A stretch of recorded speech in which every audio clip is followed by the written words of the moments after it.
3월 19일 금요일 말씀 동무입니다. 요한복음 14장 15절부터 24절까지인데 계명을 지키는 사랑이라는 제목입니다.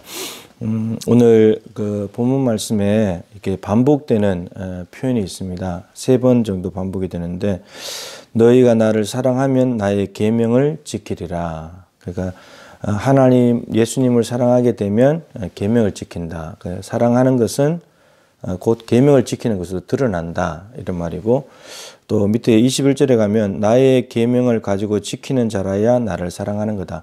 하나님을 사랑한다고 말하는데 구체적으로 너 사랑하는 게 뭐냐 이렇게 묻는다면 우리는 제가 주님의 계명을 따릅니다 이렇게 해야 된다는 거죠. 사랑한다고 말하면서 계명을 지키지 않는 것은 사랑하지 않는 거죠. 밑에 나를 사랑하면 내 말을 지키리니 똑같이 반복되죠. 근데 24절에 나를 사랑하지 아니하는 자는 내 말을 지키지 아니하나니, 사실 여러분 사랑하면 그 사람 말을 들으려고 하잖아요. 그 사람 말을 듣게 되고 또 그 사람 말을 따르게 되잖아요. 근데 사랑하지 않는다면 들을 필요가 없는 거죠. 들으려고 하지도 않고 듣지도 않고 그 말을 따라갈 필요도 없는 거고 이런 겁니다. 근데 그 대상이 부모님이라면, 부모님을 사랑한다면 부모님 말씀하시면 듣게 돼 있어요. 그죠? 듣는 신용이라도 하는 거죠. 그리고 선생님이 말씀하신다 그럼 또 들어요. 그죠? 선생님을 사랑하게 되면 듣게 되는 거고, 배우자를 사랑하게 되면 배우자의 말을 듣게 되는 거고, 자식을 사랑하게 되면 자식의 말도 들어요. 그리고 이웃을 사랑해도 모르는 사람을 정말 사랑하는 마음을 가지게 되면 그 사람 말도 들어줄 수 있어요. 네. 그러니까 사랑은 이런 거죠. 그 대상이 누구든지 간에 신분의 지위 고하를 막론하고 남녀노소를 막론하고 그 사람을 사랑하게 되면 그 사람 말을 듣게 돼 있다는 거죠. 이게 사랑의 힘이에요. 하나님께서 우리를 사랑하십니다. 그렇기 때문에 우리가 부르짖고 탄식하고 간구하고 도와달라고 하고 기도하면 마음의 소원을 아뢰면 하나님께서 들어주시는 거죠. 사랑하기 때문에. 사랑하기 때문에. 근데 우리가 이제 하나님을 사랑한다면, 그럼 우리도 하나님을 사랑한다면 뭘 해야 돼요? 하나님의 말씀을 들어야 되는 거죠. 사랑한다고 말하면서 하나님의 말씀을 듣지 않는다. 그럼 사랑하지 않는 거예요. 하나님께서 말씀하시는 건 딱 크게 두 가지잖아요. 무엇을 해라, 무엇을 하지 마라. 우선은 하나님이 그렇다면 그런 줄 알고, 하나님 이거야 그러면 예, 하나님이 아니라면 아닌 줄 알고, 또 그리고 하나님이 하라 그러면 하고, 하지 말라고 그러면 안 하고, 이게 우리가 하나님을 사랑한다는 증거입니다.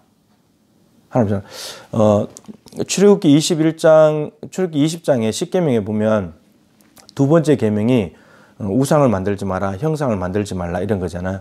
그러면서 나를 사랑하고 나의 계명을 지키는 자에게는 천대까지 복을 준다. 그러니까 우상을 만들어 가지고 우상을 사랑하고 우상이 원하대로 쫓아다니는 사람은 그런 사람 되지 말고, 나를 사랑하고 우상을 세우지 말고, 그래서 나를 사랑하고 하나님을 사랑하고 하나님의 계명을 지키게 되면 내가 천대까지 복을 줄 것이다. 그런데 나를 사랑하지 않고 나의 계명을, 나를 미워하고 나의 계명을 지키는 사람에게는 3, 4대까지 저주가 간다.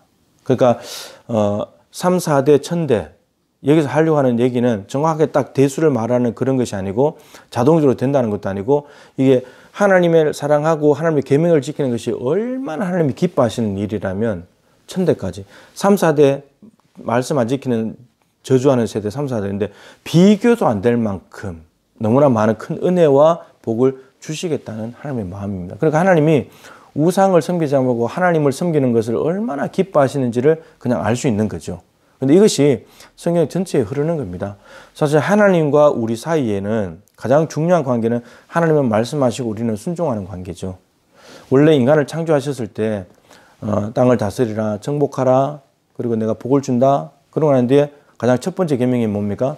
선악과 먹지 마라, 먹으면 죽는다. 이 첫 번째 계명이잖아요. 근데 아담과 하와가 하나님을 사랑했다면 그 계명을 지켜서 선악과를 안 먹어야 되는데, 근데 하나님은 자발적으로 자유의지를 주셔가지고 자발적으로 네가 내 뜻을 순종하면 좋겠다, 내 계명을 지키면 좋겠다 이렇게 말했는데, 아담과 하와는 계명을 지킬 자유도 있지만 순종할 자유도 있지만 순종하지 않을 자유도 있는데 그 자유를 써버린 거예요. 마귀의 말을 듣고. 그래서 에덴 동산에서 쫓겨나게 된 거잖아요.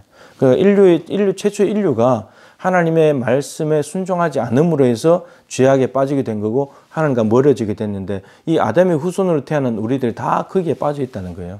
우리가 정말 하나님을 사랑한다고 말을 하지만 말로만 할 때가 많아요. 행동이 없다는 거죠. 말씀대로 살아가는 삶. 적어도 우리가 100% 살 수는 없어요. 우리 안에 여전히 죄의 본성이 있고 또 마귀가 유혹하고 이런 것도 있기 때문에 못해요. 그러나 성령께서 우리 안에 계시잖아요. 성령의 소욕을 따라 살게 되면은 성령과 보조를 맞춰서 살아가게 되면 2인 삼각경기를 잘하게 되면 우리가 그래도 말씀 순종하는 삶을 살아갈 수 있고 적어도 몸부림을 쳐야 되는 거죠. 근데 요즘 우리가 정말 몸부림은 칠까요? 말씀대로 한번 살아보려고 내가 이거 한번 실천해 보려고 하다가 실패하더라도 해보려고 몸부림 치고 있을까요? 이걸 정말 진지하게 돌아보고 우리가 하나님을 사랑한다 말로만 하지 말고 주일 예배 한 번 왔다 가는 거 그거 하나님을 사랑한다고 말하지 말고 주일 예배하고 나는데 그 말씀대로 살아가느냐 그걸 우리가 하나님 앞에 사랑한다고 하나님 앞에 증거로 드려보자는 것이죠. 그래서 하나님께서는 나를 사랑하는 자가 나의 계명을 지키고 그렇게 할 때 하나님은 천대까지 하나님께서 은혜를 베푸신다 말씀하셨습니다. 여러분 천대까지 복을 받는 말씀에 순종하여서 사랑을 증명하는 참된 믿음의 가정 될 수 있기를 주님의 이름으로 축복합니다.